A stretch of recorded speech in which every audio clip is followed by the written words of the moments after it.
Bismillahirrahmanirrahim. Assalamualaikum warahmatullahi wabarakatuh.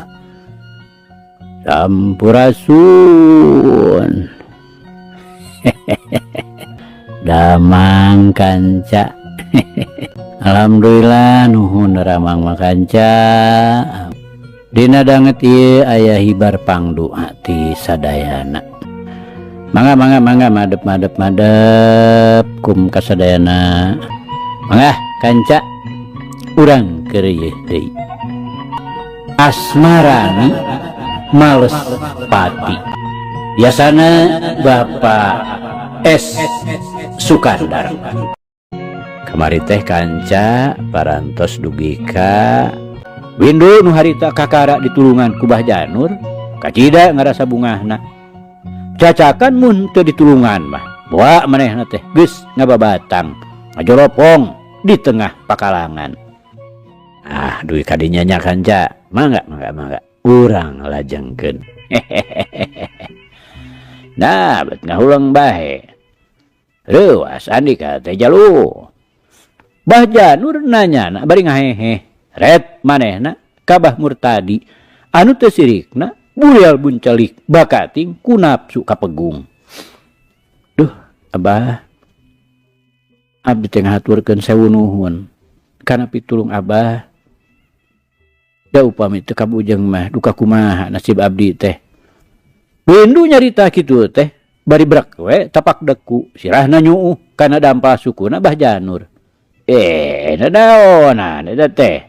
Ya, tong kitu. Teu pantes lalaki mah kitu peta teh. Ieu jalu bisi teu nyaho.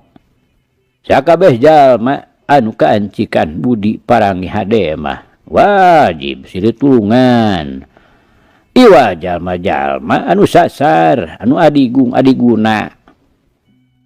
Tai kahulu-huluna. Anu sok resep nyilakakeun batur mah. Bah Janur bari nepak kana pundak Windu. Anu karasana ku Windu mah ngaheab kana sakujur badana. Lucu. Ya bangsa bungaok disembah bangsa cucunguk. Bah Murtadi ngaha mireungeuh Windu harita nyuuh kana dampa suku Bah Janur. Anu ku Bah Murtadi mah disebutna teh bangsa bungaok jeung bangsa cucunguk. Sirah. Bohongan andika geus wani-wani nyokot hancangan kaula. Buktina eta bebengok cucunguk teh ku andika ditulungan. Da. Ayeuna untul kaditunggul lar gagap kaditunggak. Bangsa cucunguk lapur. Andika tah nu kudu jadi gantina. Ulah samat kaniaya deuleu. Ku kaula pasti podaran. Tapi najan kitu, kula hayang nyaho heula, saha ngaran adika? Urang mana?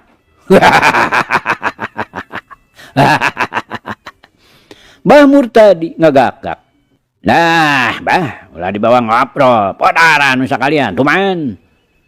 Urang teh moal boga wibawa jeung moal kasohor lamun teu sahok anu gaplok sahoak kadua cedak mah. Si Cipluk nemrong. Dumeh tadi manehna ngarasa ditonjok jeung dibantingkeun ku Windu nepi ka pateungar jeung si Deme. Komo barang ret ka Bah Janur anu ti heula kungsi manehna teh nepi ka ngajarongkeng ku sagebrakan ku Bah Janur teh waktu harita keur ngareweg ki Sumanta. Lana kibur tadi dagoan sakadawana nya.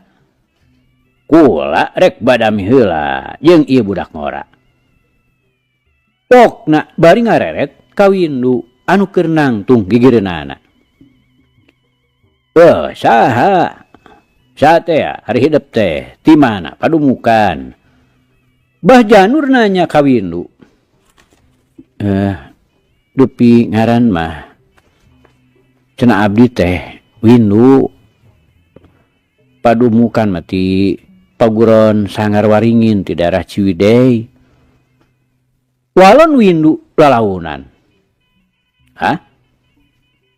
Cisanggar waringin, ciwidey, kelanan. Bisi salah. Saha teh kakasih guru hidup teh.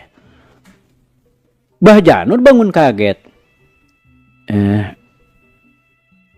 Dupi kakasih nama Aki Masri Polon Windu. Pantes atuh ari warahan Ki Masri mah. Tadi bahasa hidup patelak mun teu salah mengagunakeun hiji gerakan ciri wancina Ki Masri. Mun teu salah mah gerakan londok malih warni. Nah bener gitu. Bah Janur nanya imet naker. Leres abah. Walon Windu bari bangun bengong. Tuh, da inya. Abah teh can pikun-pikun teuing. Masih kena inget kana kabisa Ki Masri. Upama seuk maneh dikoroyok, sok ngagunakeun eta gerakan. Cing, kumaha ayeuna hidup. Masih keneh wani nyanghareupan Ki Murtadi sabaturna. Sabab tadi mah ditulungan sotenan. Bane we hidup geus teu walak kaya. Dumeh titajong kana akar terus labuh. Ku Ki Murtadi rek dipateni. Tapi upama hidup patutunggalan mah najan nepi kabobor karahayuan carek babasan. Moal penasaran dina elehna ge. Lain kitu. Bah Janur akhirna nanyakeun kana kawani Windu. Nya upami abdi dipaksa mah taya bayana. Ari kedah mundur mah bah Polon Windu. Kumaha? Dedengean teh lamun dipaksa. Dipaksa kusaha? Da abah mah teu maksa mirusa. Bah Janur ngarasa kaget oge. Semohon dipaksa ku kaayaan. Nu hartosna abdi teu tiasa ngejat. Batan abdi kumeok bemeh dipacok. Nya langkung sae ngajampana bugang jadi banusan di pakalangan. Windu bangun teneng ludeung. Ki Murtadi. Tah, bieu kukula ditanya. Cenah ieu Ki Windu urang padepokan Sanggar Waringin muridna Ki Masri. Mending keneh jadi banusan di pakalangan. Batan miyuni hayam kabiri. Kumeok memeh dipacok. Pek. Ayeuna mah Arandika geura ngadu jajaten. Kaulah mareka lajo we. Ngan ulah main koroyokan. Tah lamun Andika batur-batur Ki Murtadi ngoroyok nyaulah ngayalkeun kaula. Lamun ku kaula dihalangan karep Arandika. Kituna teh. Bah Janur bari jilang we luncat kahanapeun tangkal Ki Hujan anu ieuh. Nyong hareupan cocunguk model kieu. Teu kudu ngagunakeun anak buah. Gua aing oge ngasebeuh deuleu. Kituna teh ngan belesat we. Bah Murtadi narajang. Gobangna anu naplok dina tonggong teh dipesat sarta hiuk-hiuk we dipake nyabetan Windu. Tumerapna ka Windu lain deui ngaranjugna. Puguh manehna mah harita teh kakara taki-taki teu nyangka bakal ditarajang kitu. Tapi orang kaya ngagentak Windu ngareundeuk nu saterusna badana gegerelengan kabelah kencaeun Bah Murtadi dina gerakan baligo murag. Puguh we. Sabetan gobang Bah Murtadi teh jadi lapur ngahakan angin. Sabab sasaranana ngaleungit ngan sakilat pisan. Tapi puguh geus nafsu anu teu kaampeuh. Bah Murtadi sakilat luncat muru Windu anu gorentel kabelah kenca. Kituna teh bari ngaheumbatkeun gobangna. Rokaya Windu ge geus pinuh ku ijiran. Ngagentak manehna gorentel deui dina gerakan gorentel monyet. Badana jadi ngagereleng kalebah sukuna Bah Murtadi. Atuh barang hiuk gobang dikadekeun teh ukur nyeblok we kana taneuh. Sabab badan Windu geus adek kana sukuna. Geus kitu mah sakila kecekuk we sukuna nejeh kana beteungna. Waduh. Setan sia, neja beteung aing. Rasa geus gobang aing. Bah Murtadi waktu ditejeh teh nepi ka pajengjar kuda-kudana sarta mundur sababaraha lengkah. Kukitu teh mah ngarasa reuwas. Dumeh beteungna karasa seueul. Sakitu ge untung henteu mener kana karuhuna anu cadu dicabak ku lalaki. Ayo lawan Murtadi. Bah Janur ngahatean. Hatena ngarasa kataji ku gerakan Windu tadi. Setan belang sia. Awas. Awas ceuseuk ieu. Kulanceng. Bah Murtadi luncat bari ngahembatkeun gobangna anu ngaborelak herang. Tapi Windu anu ngan saukur mawa siku-siku tewasa kudu ngalawan ngagunakeun siku-siku mah. Ret manehna kabelah katuhu. Kabireungeuh aya popongkol kai sajorelat Windu ngajaul nu saterusna luncat kalebah popongkol.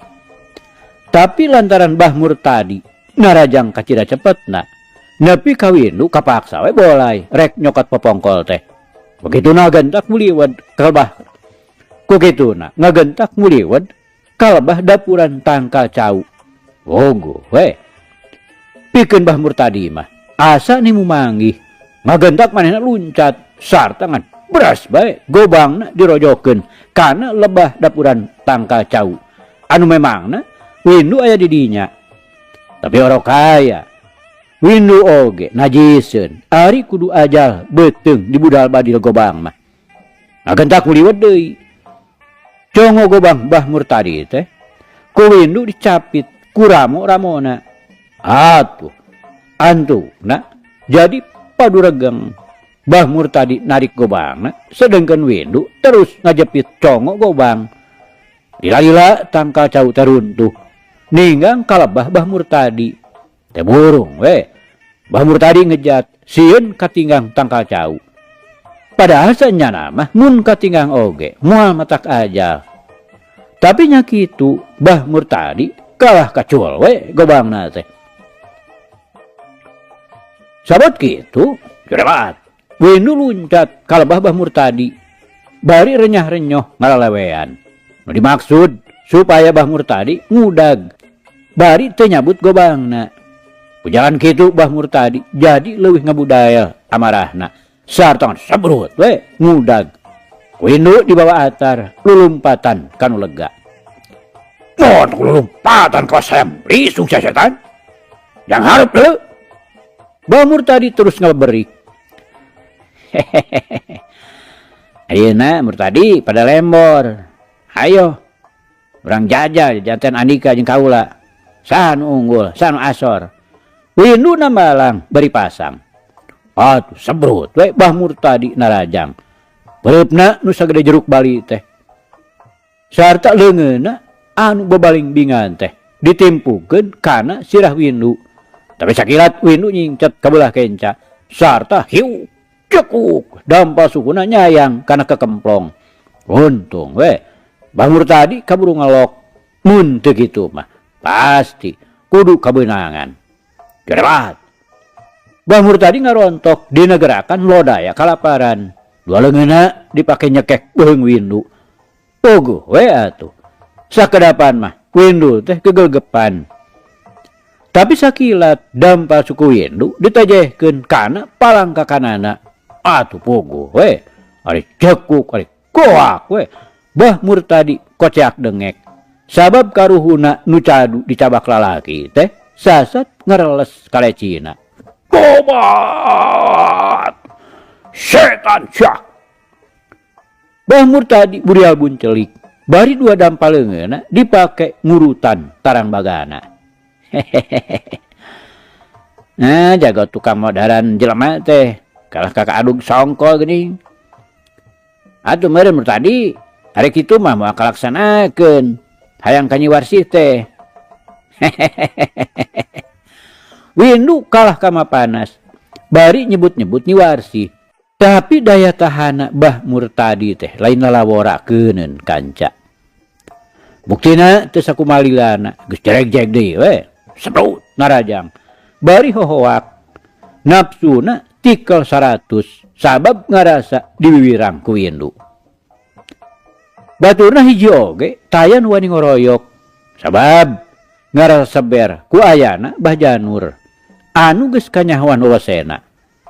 Kukituna anak buah Bah Murtadi, si Juha, si Cipluk, si Deme, si Sadur, si Muin, kalahka ting harintul we tinggal riung. Ngarenyokeun gegedugna patutunggalan jeung Windu. Malah waktu Bah Murtadi sesongkolan oge. Tadi nama si Juha teh sabaturna rek muru ngan kaburu dihuit ku Bah Janur. Atuh kapaksa we. Maranehanana malunur deui. Rek maju ngarasa teu wani. Windu, rasakeun ku sia. Ayeuna ku aing kirim ka neraka deuleu. Bah Murtadi bari narajang. Pereupna dihembatkeun rek dipake nimpug cukang irung. Tapi Windu oge lain lawan enteng-enteng. Buktina Bah Murtadi sababaraha kali kawirangan. Montong ngocoblak bae atuh Murtadi. Hayo tah munnya mani ka jago. Gerelehkeun tah tuh Windu teh.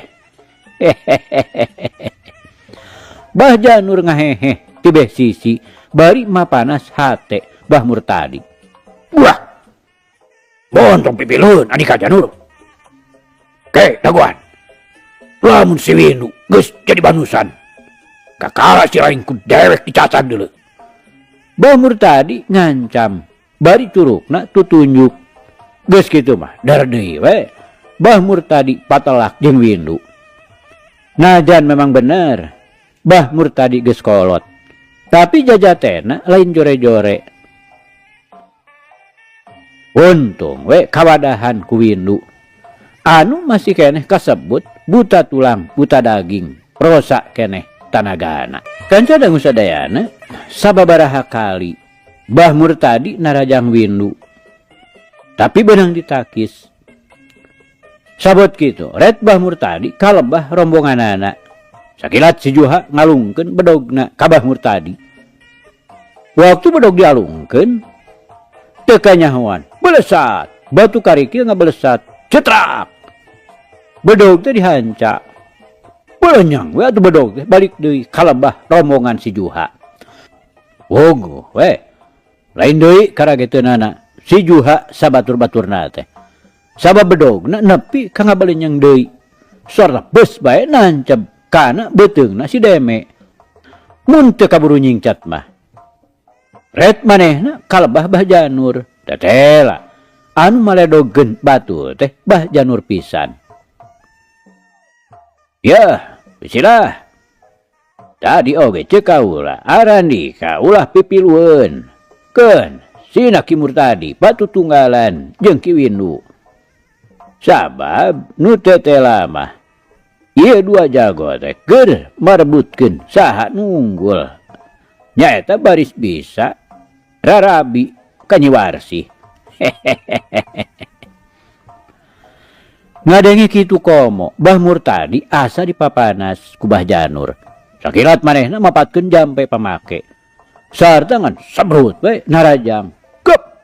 Leungeun katuh Windu ditewak. Sarta terus we dipulitkeun ka tukang. Rokaya. Windu oge anu memangna geus digemleng ku Ki Masri. Sakilat manehna ngalengkahkeun sukencana ka hareup. Sarta sakilat malik dina gerakan jukut riut. Atuh puguh we. Badan Bah Murtadi teh jadi kabawa ka hareup. Sarta dina waktu Windu malik kan cekuk we ramo-ramona leungeun katuh Windu nu tadi dipurilitkeun teh dipake ngarogok beuteung Bah Murtadi. Anu antukna panyekel Bah Murtadi teh jadi lesot. Lucu oge nya. Cacakan budak ngora bisa ngalawan jadu gerot anu geus kasohor. Teruskeun jalu. Sok sing nepi ka teu walah kaya tah. Bah Janur ngabobotohan Windu. Ya dahsyat. Bah Murtadi nyarekan. Puguh manehna sasat asa ditipu ku gerakan jukut riut. Boro tadi nama Bah Murtadi teh asa menang. Domeh leungeun Windu nu jadi lawana bisa ditewak sarta dipurilitkeun. Tapi buktina kalah kapanyakal manehna we anu lesot. Malah beteungna pisan anu jadi sasaran gerakan cara dinoktrok nu digunakeun ku Windu. Begituna kuda-kuda Bah Murtadi jadi pajengjar. Tapi hal ieu teh teu ngajadikeun saberhate. Buktina Bah Murtadi ngan ehuk we nimpug sirah Windu. Kono kaya Windu anu memang geus asak latihan digembleng ku guruna nyaeta Ki Masri. Sakilat narik suku katuhuna 15 derajat kagigir. Sedengkeun leungeun katuhuna dipake nakis ti handap ka luhur. Cuk. Keuna tarik pisan sarta mener kana lebah dagingna. Waduh, curing sia. Bah Murtadi jadi ngerepeng. Leungeunna karasa nyeri. Puguh panakisna Windu teh teu ngadukeun teasna tulang. Kukituna Windu ngangsot salengkah ka hareup. Dampal leungeunna nu katuhu dibengkokkeun ka jero. Jebrot bae. Sendi pigelangan nu ngahiuk teh dibabukeun kana dada kenca Bah Murtadi. Teu kira-kira Bah Murtadi ngaranjugna sarta kacidareuasna nepi ka jantungna karasa deg-degan. Sedengkeun panonna ngadadak asa jadi kunang-kunangan. Serog deui Windu ngalengkah salengkah ka hareup. Sarta ngirimkeun dampal sukuna nu ditajongkeun kana ka kempongna Bah Murtadi. Duk. 2 kali pisan ngahanca sasaran eta keneh. Koleap. Blak we. Bah Murtadi nangkarak bengkam. Bari gegerungan nahan kanyeri anu pohara. Sabot kitu julung-julung anak buahna Bah Murtadi maraju ngoroyok Windu. Bedog-bedogna si Juha, si Deme, si Cipluk, geus cing hariuk rek dipake ngacak-ngacak badana Windu. Sakilat Windu mesat siku-sikuna sarta kenca katuna nyekel beuteungna nu karasa seueul. Sedengkeun batur-baturna nu sejena nyaeta si Muin jeung si Dorem ngagotong Bah Murtadi dibawa ka sisi pakalangan. Tapi memang daya tahana kacida kuatna. Harita keneh oge ngagurinjal ngejreng we ka tengah pakalangan deui. Bari ngabar gobang nu tadi geus dicabut tina tangkal cau ku si Muin. Sarta dibikeun deui ka Bah Murtadi. Kabireungeuh ku Bah Janur sakilat ngan jreng we luncat mapag Bah Murtadi. Hehehe. Ya, gesilah. Ulah licik cilimit. Banyak aran dika kulo ngoroyok bebenyit. Bari pakarangna ukur siku-siku. Ya, sakumaha tadi janji kaula. Upama aran dika ngoroyok, kula oge rek mantuan Windu. Tang. Gobang Bah Murtadi nu dihembatkeun kana sirahna Windu bantrok jeung itek besi Bah Janur. Brugdug. Bah Murtadi mundur kasurungkeun ku tanaga itekna Bah Janur. Sedengkeun gobangna nepi karagrag lantaran dampaleuna karasa sing sireumeun. Wah. Mundur batur-batur, mundur. Bah Murtadi nitah mundur ka anak buahna. Jerelat. Bah Murtadi sabaturna ting balecet. Tesirikna tiba baranting ninggalkeun pakalangan. Windu, Janur, aing kacang medok euy. Rasakeun pamalas aing. Di mana panggih deui? Bah Murtadi nyorowok ngancam. Ayam lisung mah. Mun batur kateter. Tacan dikakayak dibeberik mah. Tacan sugem mah. Tapi upama manehna kateter sok terus we lumpat ngabecir nyalametkeun diri. Tapi lamun panggih deui pasti ngarah-ngarah neangan kasempetan ti bongohna. Bah Janur nyaritana bari ngahehe.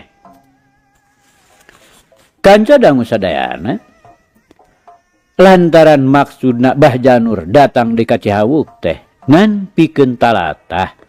Bisi aya nu nanyakeun Ki Sumanta jeung Nyi Warsih nu jadi incuna. malar dituduhkeun ka Kutawaringin.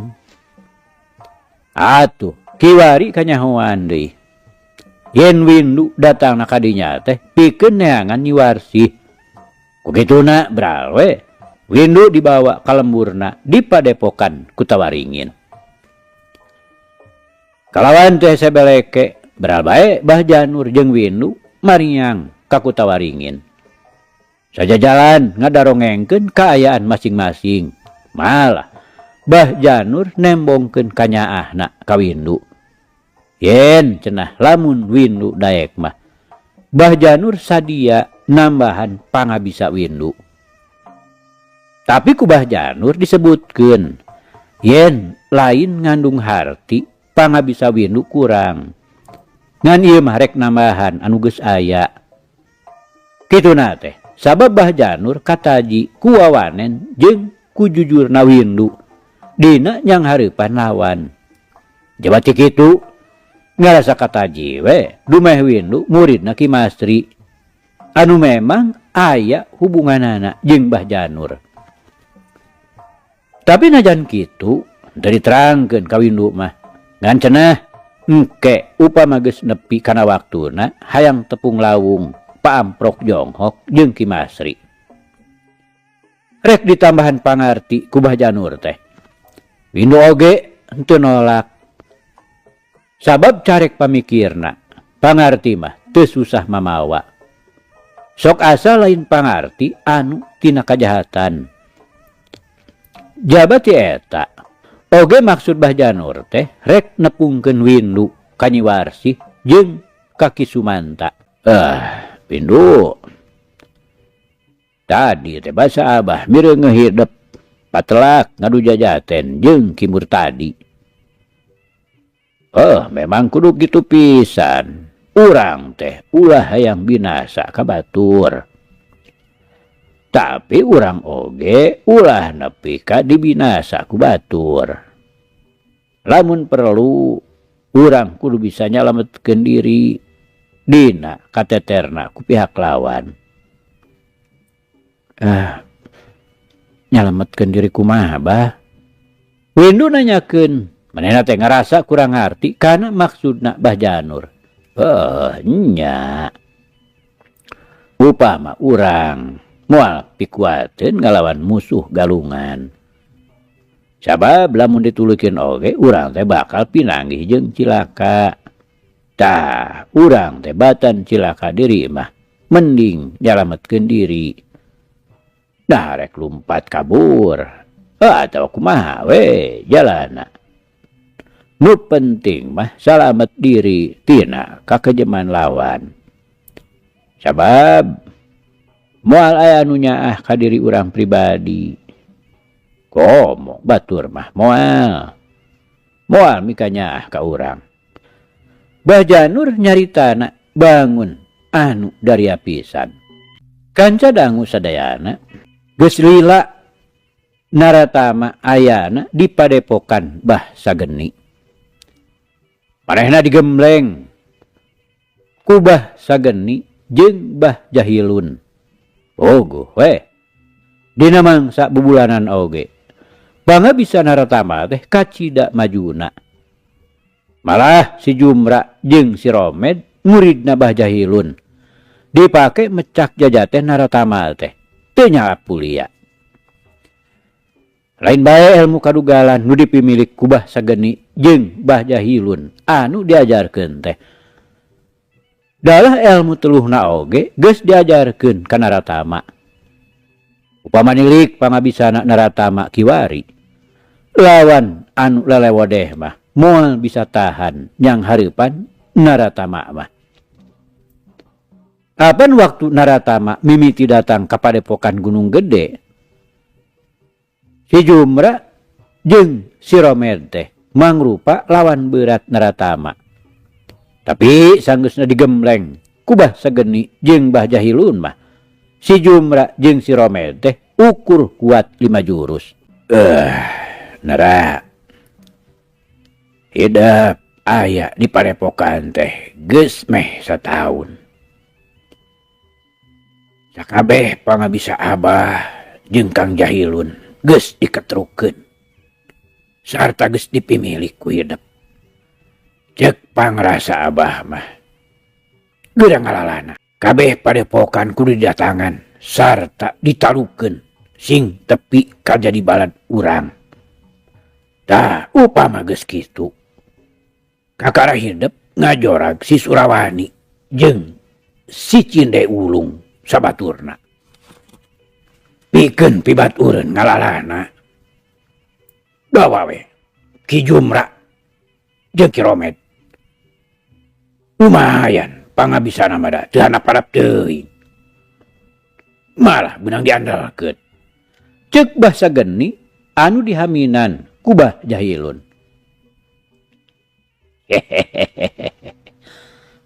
Nya nara Abah ge panuju tah kana papatah guru hidup Ki Sageni teh. Kabeh padepokan kudu dijorag, ditalukeun, sarta dijadikeun balad. Upama aya nu baha cedek biru ka urang, montong dihirupan deui, podaran weh. Bah Jahilun dibarung ku ngagak-gak seuri ngeunah. Cek pangrasa Abah mah jago-jago nu aya di daerah urang teh. Moal aya tah nu tahan ngalawan hidup. Komo ieu mah boh pangarti Abah atawa Ki Adi Bah Sageni kabeh geus kapimilih ku hidup. Lah kitu geuning tah pamadegan Kang Jahilun oge. Heuh teh bedana we jeung pamadegan Abah. Ceuk Bah Sageni. Ongko apaan hidup teh kudu malas pati ka si Surawani, si Cinde Wulung jeung si Bagira. Sabab anu mateni bapa hidup Ki Sapta jeung Aki hidup Ki Saketi teh katut Ki Sangari, si Idik si Surawani sabaturna. Aduh kanca cak. Ieu carita urang pungkas heula kancanya. Insyaallah enjing jaga ninggeto. Ieu hanca urang lajengkeun deui. Atur nuhun kanca. Atur nuhun. Hapunten. Wabillahi taufiq wal hidayah. Wassalamualaikum warahmatullahi wabarakatuh.